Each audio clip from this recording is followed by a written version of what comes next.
her father, J. Lawrence Burkholder. Much of what Myrna will tell us today is included in the book Recollections of a Sectarian Realist, a Mennonite in the 20th Century, which was published in 2016. Myrna was the first child of Harriet Lapp and J. Lawrence Burkholder. She was born in Pennsylvania, where her father was in seminary, moved to New York for her father's first pastorate, and then to Goshen while her father did voluntary service in India and China. The family then moved to Shanghai, China for 2 years and then returned to Goshen for her father to teach at Goshen College. The family then moved to New Jersey for her father to attend Princeton Theological Seminary. One of Myrna's classmates in Princeton was Peter Oppenheimer, son of Robert, the father of the atomic bomb. Her neighbor in Princeton was Albert Einstein. Myrna then returned to Goshen and graduated from Bethany Christian High School and Goshen College with an art education major. She then taught elementary and junior high art for 4 years, 2 in Goshen, 1 near Cambridge, England, and 1 near Boston, Massachusetts. Myrna then moved to New York City to earn a master's in art education at Columbia. After working at social service agencies for 4 years, she became interested in literacy and pursued a remedial reading graduate degree at New York University. While at NYU, Myrna got involved with a group that helped start Minnow House, a building on East 19th Street in Lower Manhattan that Eastern Mennonite Missions, or EMM, bought in 1957 to house conscientious objectors fulfilling their 1W service. When the draft ended in 1975, EMM initially decided to sell the building. Myrna's group convinced EMM to convert the building into a residence for Mennonite students and young adults living in New York City. Minnow House and Manhattan Mennonite Fellowship are still in existence today. After NYU, Myrna was employed as director of the Mennonite Board of Missions Student and Young Adult Services. She became a national director of that program in 1982 and moved again to Goshen. The last part of Myrna's career was at Ivy Tech, a special education coordinator, and then with her own private practice. Myrna moved to Green Cross Juniper Place in July of 2022. She says it was a good move. She has had many, so she ought to know. Myrna, the floor is yours. Oh, there you go. Okay. All right. I think that's pretty good. All right. Now I forgot what I'm doing here. Lost my train of thought. Yes, I remember now. There are many copies of this brochure about Dad's life. So if you would like to have a copy, they're in the church library. Just wanted to let you know about that.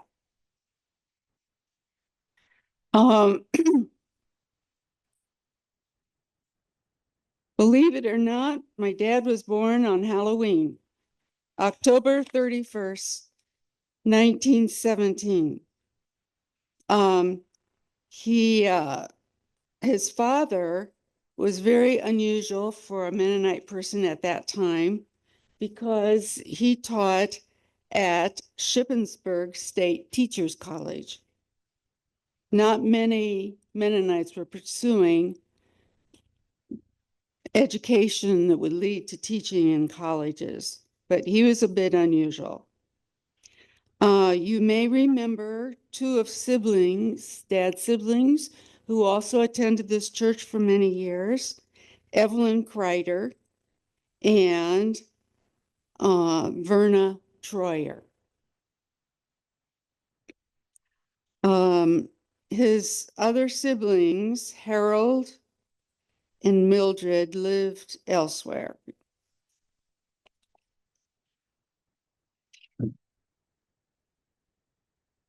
What's going on here? I won't go forward. There you go. Ah, what happened? Magic. Okay. This is Dad as a young boy. He was called Lawrencey, little Lawrencey. He was always the shortest among his friends, even though as an adult he grew to be very tall. And then he would joke about the meaning of Newville. It means, of course, new village. Not hard to figure out.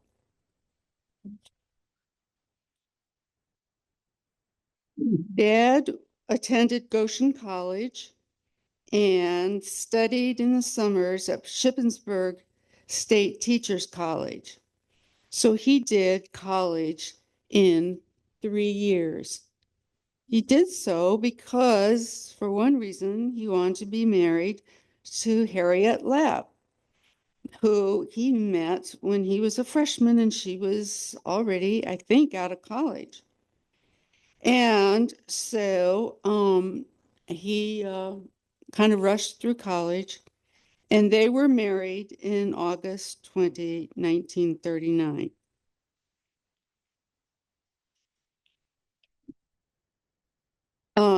Now, before we get to China, let me say he studied at Princeton Theological Seminary in the fall of 1939 to the spring of 1940.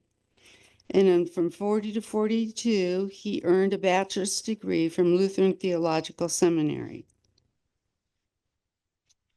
In 1941, I was born in Gettysburg.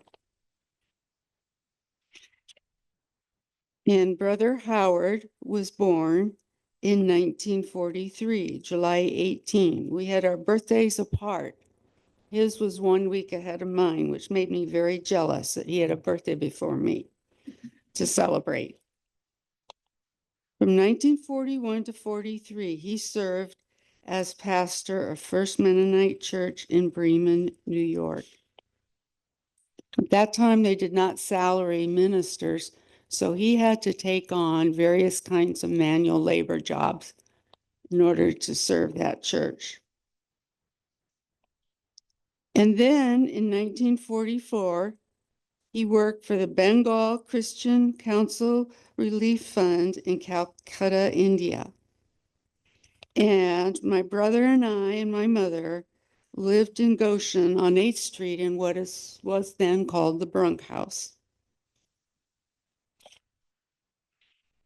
In 1945 to 48, he worked in Shanghai, China for MCC and the American Advisory Committee under the auspices of Church World Service as associate director.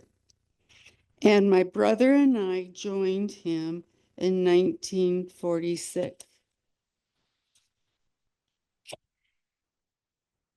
I want to say something about being in China myself. We traveled to China on what was called the Marine Lynx. It was an Army transport ship. There were no railings on it, so they had to put canvas over the edges somehow to create a railing so there would be a play space for the children. My mother's pretty nervous about having a rambunctious 3-year-old and a 5-year-old on this boat. And I will also say that they had a Christmas program for children. And it was considered that children of the women traveling over there to meet up with their husbands in China who were in the military. And so there was a Christmas program. And whoever led it led us singing secular songs. I didn't know any secular Christmas songs at that time. But I took it upon myself to get up and sing a song. I don't know if I was invited to do so or not, but I did. And guess what I sang? Jesus loves me. Mother said it brought tears to the eyes of some of the mothers. I read it. I did so innocently. And then I attended an American school across town. We'd have to go every day. My mother'd drive me by Jeep and drop me off. And believe it or not, out of nowhere, I got a mail from near Washington, D.C. from a former classmate who remembered me. And the connection was made because of a person, now I'm blanking out on her name. I can't believe I'm doing this. It'll come to me later, who mentioned something about me to this woman. She said, "Oh, yes, I remember her from kindergarten." So I got a letter from her. I don't remember anyone from kindergarten. At any rate, Janet was born, my sister, on August 18, 1948. We called her our China doll.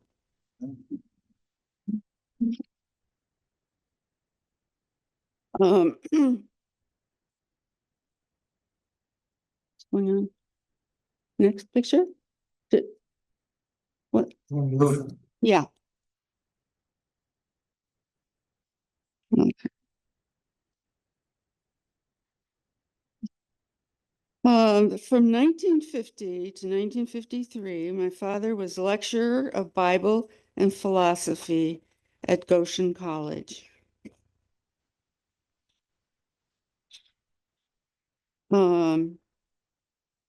And then he studied in Princeton Seminary from 1953 to 55. And that's where we had Albert Einstein as a neighbor. And my mother would pass him on her way to work. She would drive one way to work early in the morning, and he would be going another way out of his home on the street near us. So one day my mother stopped and said, "May I please take your picture?" And he said, "Sure." So now we have a photo that my mother took of him when he was our neighbor. And one time she was going home from work at the opposite time that she used to go to work. And he saw her and followed her around the corner to see where we lived. So now we can say Albert Einstein knew where we lived. Maybe, maybe not. That picture she took, we could not publish because it's not legal for people to publish photos, thank you, of celebrities like this. I'm not sure what the laws are, but at any rate, we weren't able to publish that photo. I still have it somewhere. Now, losing my place here. Yeah. In 1955, our son, my parents' son, Gerald Paul, was born in Princeton. You may or may not remember he was born with cystic fibrosis. So he did not live a full life. He lived until he was about 26 years old. And my parents were very grateful to the faculty because so often he would start a class, get sick, and have to drop out. And so he would have an incomplete. And the professors were very kind about giving him extra time to complete his classes. So he finally did graduate. And at that time, students were kind of rebelling against wearing graduation gowns, I believe it was, except for the international students and Jerry. You figured he'd earned it that much by the time he got through. Dad would leave his office every day and go over to our home, which was near the college, and give him therapy for breathing. He'd have to pound his chest. So the college was very kind about letting him leave his office to do that.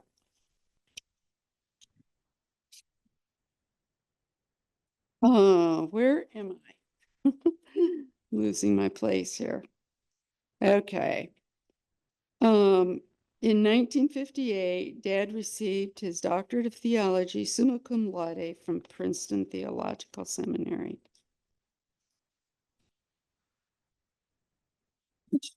Did I talk about Peter Oppenheimer? I'm forgetting. No? Okay. Well, I should say that when we were in Princeton, besides having Albert Einstein as a neighbor, I also had a classmate named Peter Oppenheimer, son of Robert Oppenheimer. When a book came out about Oppenheimer, Robert, I wrote to Peter and told him I'd read the book. I was very impressed by it, and he wrote me back. Now, he had a learning disability, and his letters were typewritten, so no mistakes in them grammatically or whatever. So I'm assuming that he had someone proofread them or go through them. Maybe he was married to somebody. I don't know. He'd been married 3 or 4 times. I think by this time he was single, but I don't know for sure. But we corresponded back and forth for a while. I still have copies of those letters. And my dad told me to stop writing to him because he would get an impression about why I wanted to keep writing to him. So I did.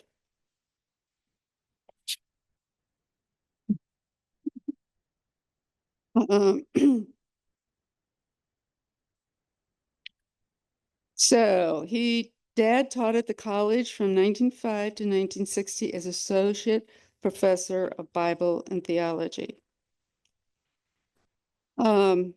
And then he received his doctorate in theology, summa cum laude, from Princeton Theological Seminary in 1958.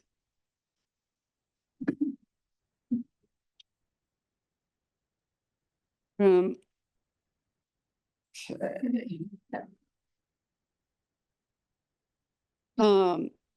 then here we are as a family. This was before the passing of Jerry. And that's my grandmother, Lapp, Annie Lapp, Fanny Hershey Lapp, and my parents, myself, and my brother, Sister. Howard. I keep forgetting what I'm saying, and I'm sorry if I repeat myself, but my brother died several years ago, Howard. He lived in Boston after college. He followed my dad to Harvard, graduated from Harvard, and had various kinds of manual jobs. He liked to work with his hands. And I believe he worked for the Harvard Golf Club or something like that. I'm not sure. I'd have to look it up. But at any rate, he just kind of dropped over. He had a heart attack. And his remains were cremated and dropped out here. My sister came down from Chicago. She was living there at that time, and she and I helped scatter them at that time.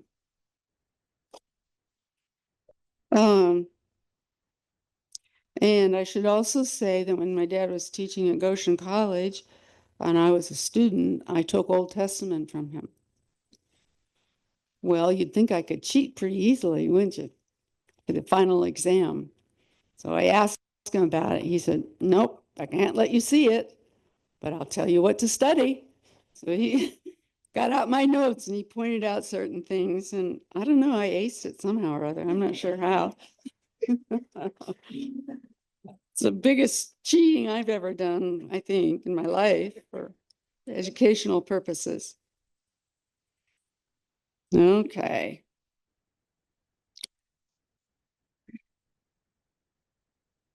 In 1964, and Dad, I guess he was still at Harvard Divinity School, he volunteered to go to Florida to be arrested with the governor of Massachusetts' mother. It was some kind of a civil rights protest. I don't remember what they did that they shouldn't have, But at any rate, they were arrested. I think it was an interracial situation of some kind or other. And so he was arrested.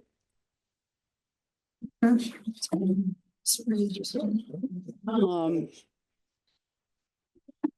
Pettus Bridge also, which was where? In Florida? Alabama. Okay. Yeah. And he was there. And I guess Martin Luther King Jr. was there. And my dad can be seen in the background. Can you figure him out?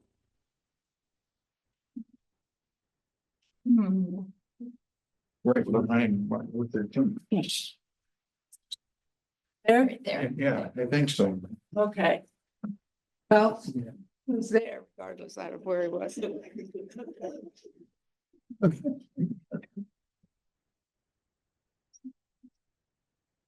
he is, right there. Uh-huh. And right there. He was very active in civil rights movement at that time. And then he spoke at the Harvard's memorial service for Martin Luther King Jr. Says Larry up there. Speak from pulpit. Yeah. Yeah. Folder.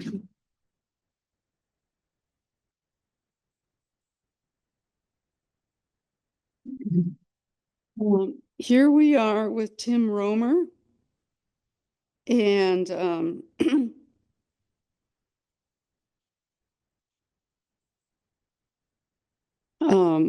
I went with them because my mother was so disabled, she needed help. And I don't remember much about it. Is it dated 1994? Let's see, where am I in my notes? Yeah. Okay.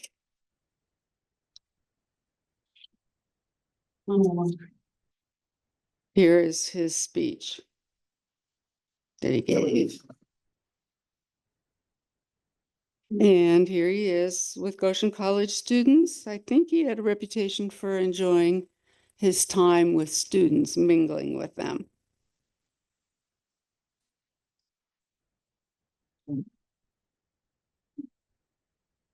Here he went to China to be with SST students. It's a long way to go to be with students for a little while. And of course, he had a passion for flying airplanes. He loved to fly.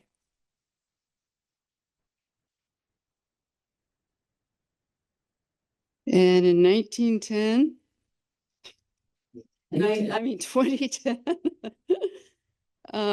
here he is being greeted by the president of Goshen College at that time, Brennan.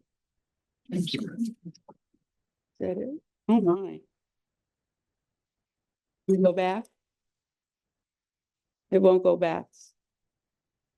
What's a screenshot? Well, I guess I don't need to. Yeah, I'll just talk about it. So he was president of Goshen College from 1971 to 84. Okay.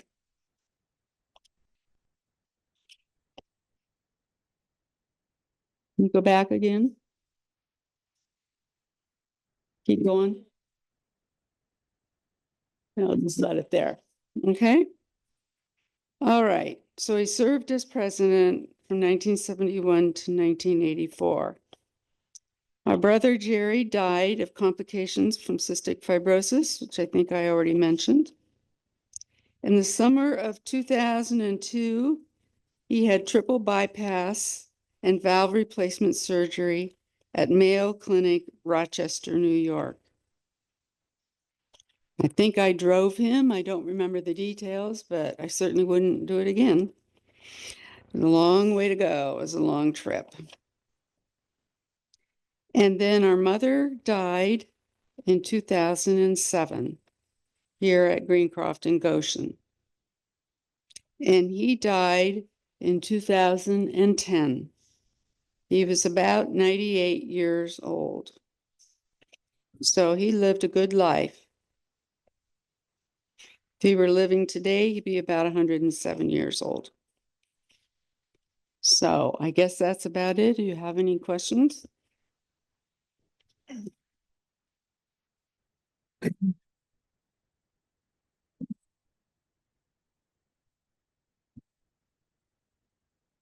No questions? Okay. Oh, We got one over. okay. It's not a question so much as to say thank you for bringing all these memories back to us. Some of us were on the faculty or staff and worked for your dad. Mhm. I have stories of his kindness to me, and I'll tell them to you in private because it would be too embarrassing to say in front of the whole group. But he was very gracious to a young, inexperienced college administrator. So thank you for this. This is very interesting. Yeah.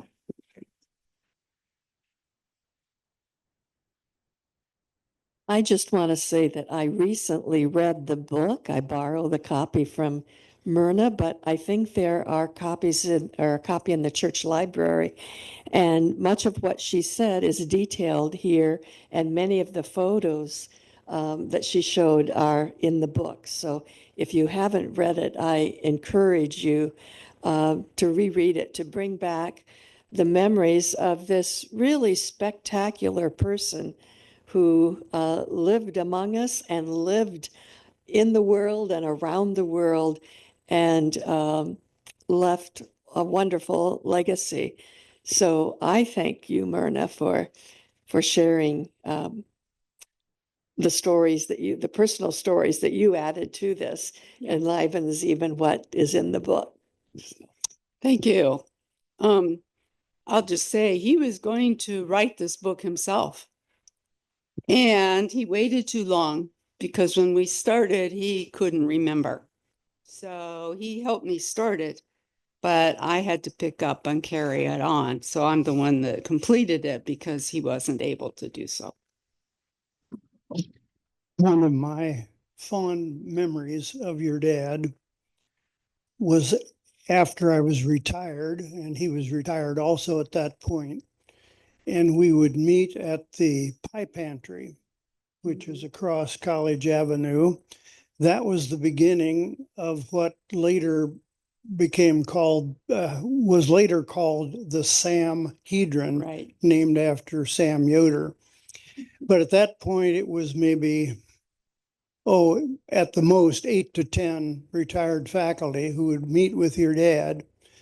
And he would sort of hold forth there. He was always the main spokesperson, but it was an opportunity to really learn to know him in a way that I didn't know before. And of course, he always had something to say.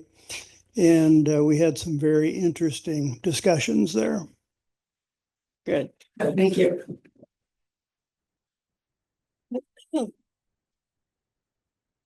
Myrna, I think of your father as having an unusually kind heart. There were many, many small gestures of relationship and friendship. It even extended to the animals. When the Elkhart River would ice over and the poor geese didn't have much to eat, he'd go out and scatter corn so they would have something to eat because he pitied the animals. And he had the gift of relationship so that when he knew folks in China who were at a pretty high level, out of that relationship came the trust that enabled Goshen College to be the first undergraduate college in America to have an exchange program with the People's Republic of China. That came directly out of the trust-building relationships. But many times people with a kind heart don't have much beyond that. But in addition, he had a very original and penetrating intellect. He was not bowled over by anybody. He thought for himself, and he was gifted, but he also drew on experience. And out of his experience in China and his experience as a professor and his experience here and there, he was able to think his way through to conclusions that earned the respect of a lot of people. Thank you. I'd like to say that Myrna, not only did you help edit this book, but you have written some books about other relatives, some of your aunts, right? Is that right? I did write, I forget, it's called The Unexpected Trio. Yes. It was about my grandparents She has memory issues. who were missionaries in India. Uh-huh. They were the first Mennonite missionaries to go to India. My mother's parents. My mother grew up in India, so to speak. She came back here for college, but otherwise she lived in India. People have talked about his intellect and how he liked to be with students. And we remember, especially when he came to visit our SST unit in 1972, 73 in Haiti. And he went with us wherever we went with students. And this one day we took a boat to a little island, La Gonave, because we had some students that were doing their student assignment there. And he loved mangoes. And he ate so many mangoes that on this trip on the boat, he also fed some of the fish that were there.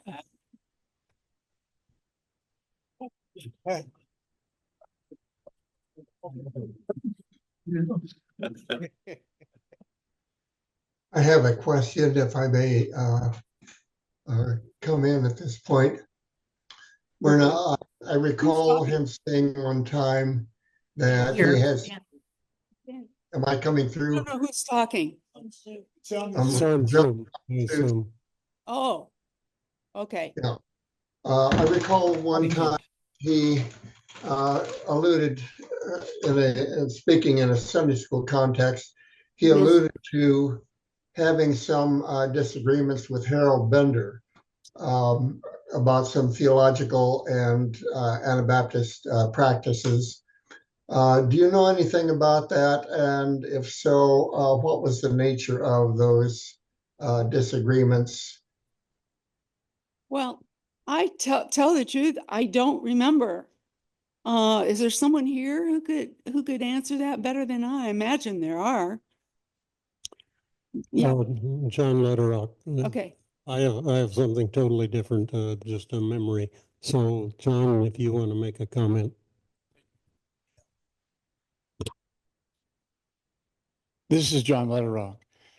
I had the privilege toward the end of his life, when he was living at Waterford Crossing, that I would take him with me to the men's group that met on Tuesday mornings.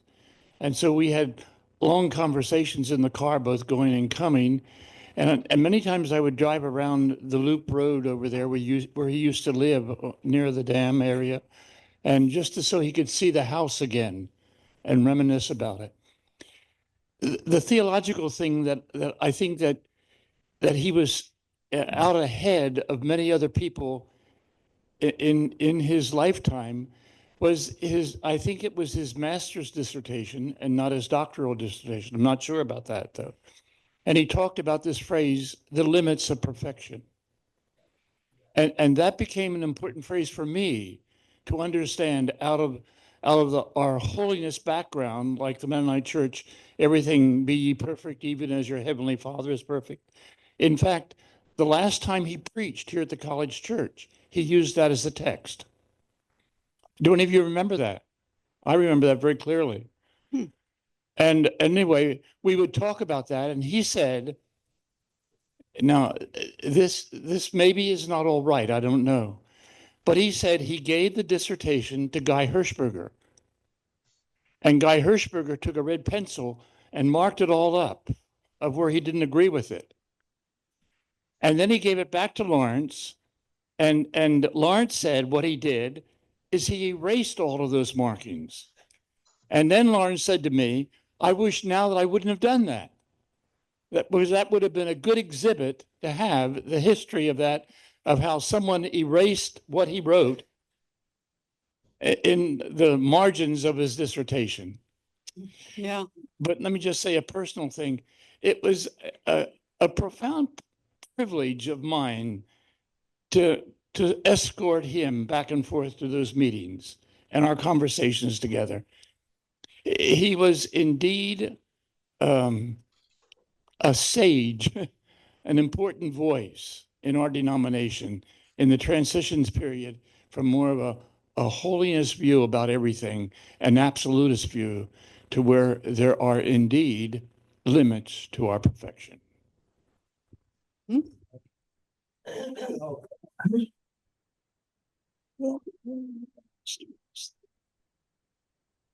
I just wanted to reflect on, I was a student in 1960, took his course in which he used Bonhoeffer's book. And in that, the discipleship book, Cost of Discipleship. And in one interesting conversation, the students pushed him a bit about what kinds of things would constitute discipleship. One of the students went on to become an art professor at EMU, and he asked him what about being an artist? Would that be a good role for a disciple? And at that moment, your father, I assume partly tongue in cheek, said, well, I guess it'd be better than being a bartender.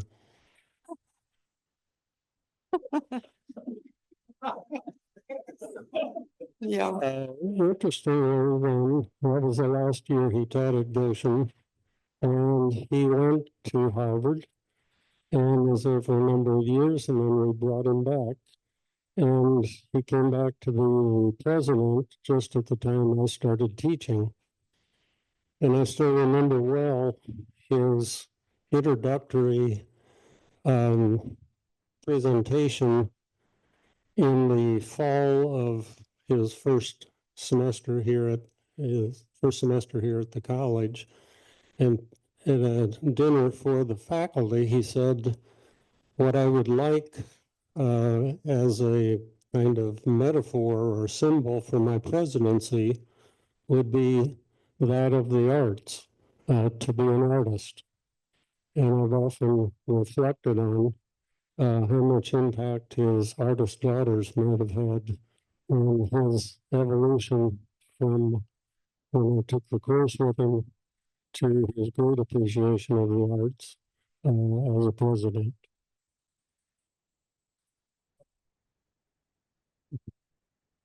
Owen Hess. We moved back to Goshen in 1977, and one Sunday afternoon in the winter, we had an indoor tennis court over close to the Holiday Inn, old Holiday Inn, and I got a call from Lawrence Burkholder. He was in Cleveland, he said.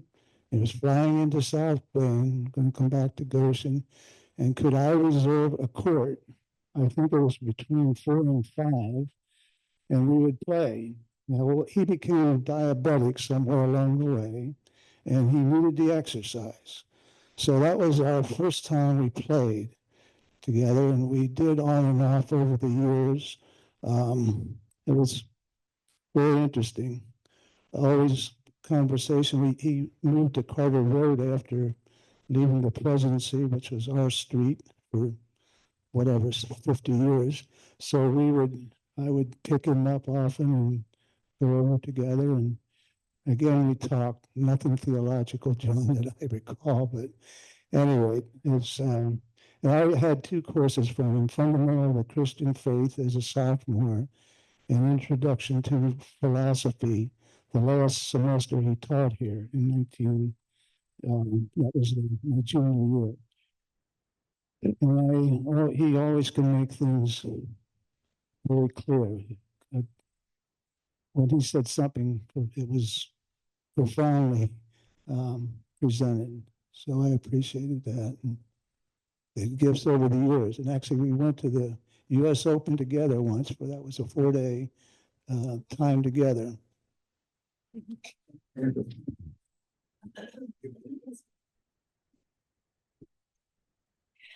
I always appreciated the way that Lawrence reached out to the Goshen community to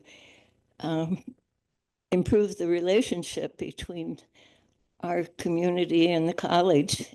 And one of the stories that I heard was that he had been away teaching at Harvard, and he came back to the Olympia Candy Kitchen.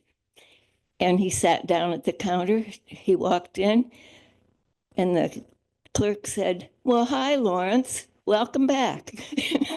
And it was at least 10 years or so that he had been there, but they knew him and appreciated him.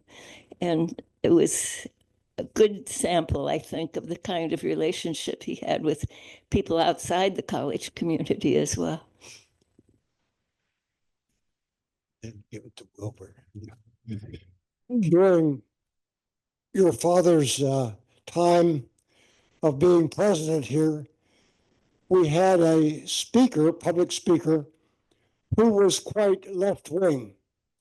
And this came to the attention of a critic of Goshen College from Elkhart, who was very obsessed with that person's speech and who declared that he was a communist. And he journeyed down to Florida to talk to Harold Good, who had favored Goshen College with putting his estate into, who favored in his estate Goshen College. And he talked about this college having a communist speaker and tried to persuade Harold Good not to include such a college in his will. And Harold cooled off a bit about Goshen College, and your father and mother traveled down to Florida and had a conversation with Harold Good. And it was especially your mother who said, "Oh, Harold, you know who your friends are, don't you?" And they had helped him literally move from an apartment into a retirement community and showed him many, many acts of kindness. And when Harold began to reflect on that, and it was especially your mother and her persuasion that allowed Harold, in good conscience, to retain Goshen College in a will that at a certain point matured to the benefit of about $47 million, which is about a big part of our current endowment.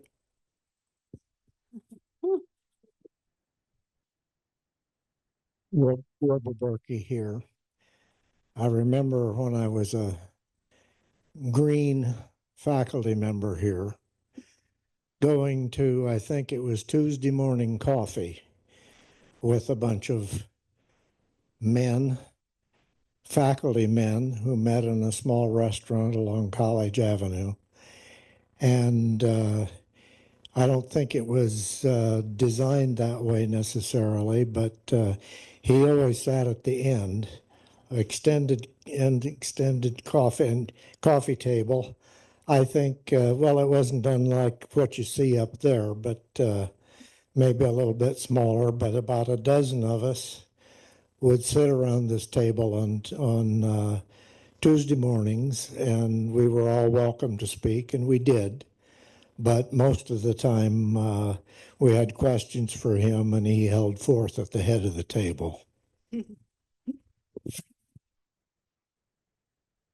John Bender.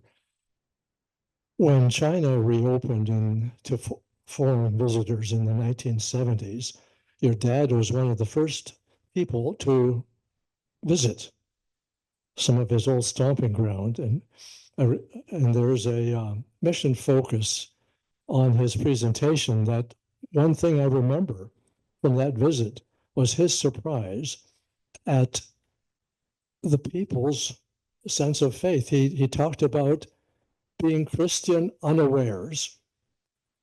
This country that had been closed had that character, that flavor of being Christians unawares. I want to go back and read that.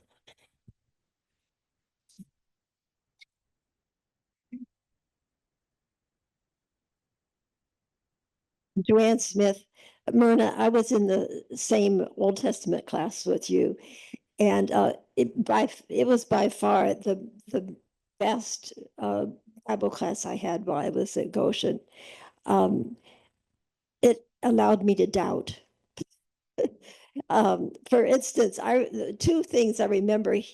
When he was talking about Abraham, he said, "Well, maybe Abraham was not a real person. Maybe he was just a symbol of something."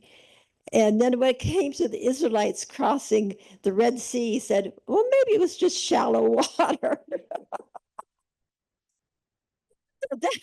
that was really, really crucial to me. And so I love the class, and I was very sad that I did not get to take philosophy from him, because that was the last class he taught before I went to Princeton. But I remember he talked to Sojourner Sunday school class one time, and somebody asked him about heaven, and he went to the board and he drew a whole bunch of interconnected circles. He said, "That's heaven." There was no explanation. You know, that was the picture. That was it. One big difference between Joanne and me is I had him for philosophy, and I don't remember a thing. An honest person.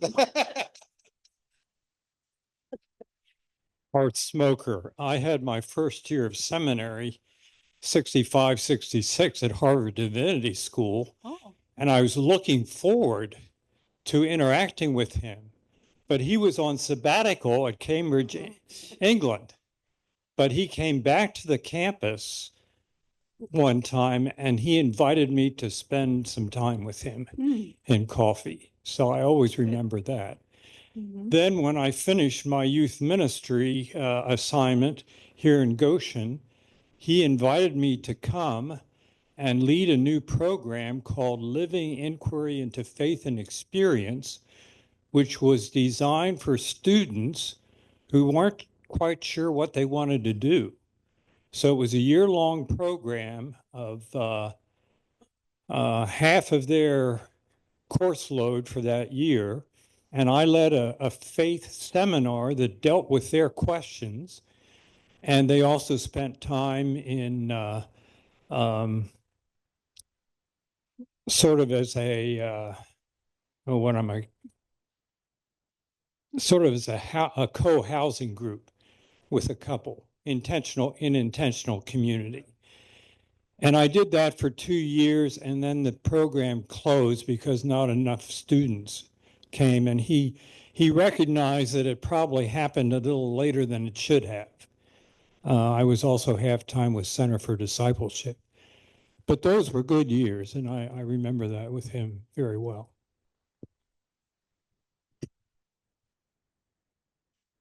Hi, Myrna. I'm Shar Clymer, and I had my most embarrassed moment in your dad's class. It was the cost of discipleship, and my name was Aldifer, so I was always the first one when he took roll call. And I was sitting next to Carl Yoder, and we were just chattering away, just having a good time.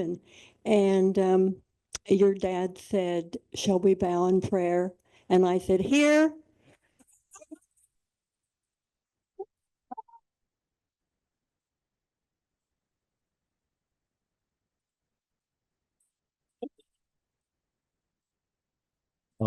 Myrna, I remember so well when your dad hired me for the music department. It was more like a chat. And I put that in contrast to an interview I had had a few years earlier at EMC with Myron Augsburger. And he spent the time grilling me about my view of the devil.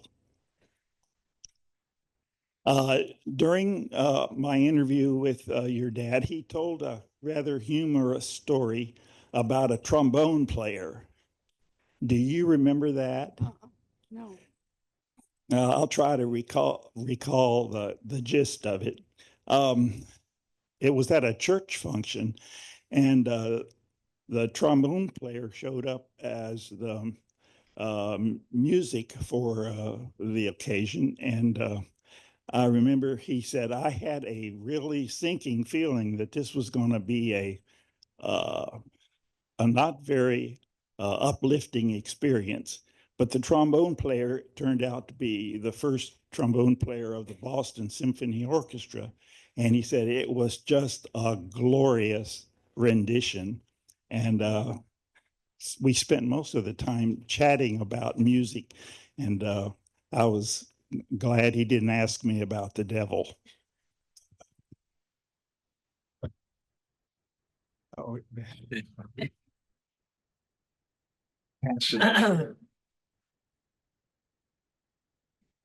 Vera Schmucker.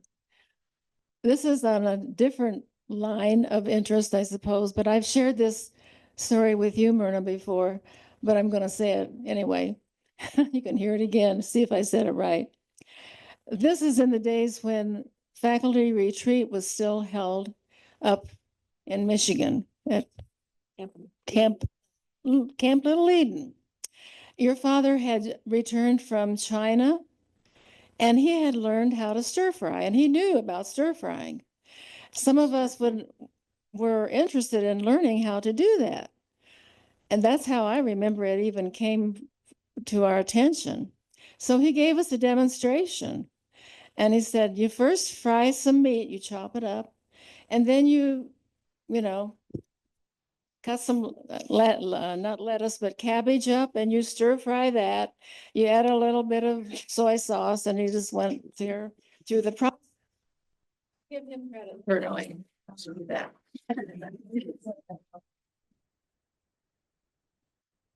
Rachel Hartzler again. I haven't heard anyone talk about, nor did I read in the book about his love of fishing. Did any of you fish with Jay Lawrence? He did with my late husband, Harold. They went fishing numerous times. We spent one Thanksgiving up in Michigan along one of the rivers that empty into Lake Michigan, where they fish for salmon. And we had salmon for our Thanksgiving dinner. Wow. And here back in Goshen, a number of times we had some salmon meals at our house and at their house over here on the dam. And so I just thought I'd mention that he had diverse interests, from tennis to fishing to all the theological and academic and administrative wonderful things that he did. Yeah, Vivian Kaiser. And I recently have been going through files, and I found an entire spiral notebook of notes from Gospel of John with Lawrence Burkholder. Oh, good. Good. well, thank you, Myrna. And you stimulated a lot of memories, and your dad touched a lot of people. You want to make any closing comments? No, but thank you for the opportunity to do this. I enjoyed it. All right, thank you.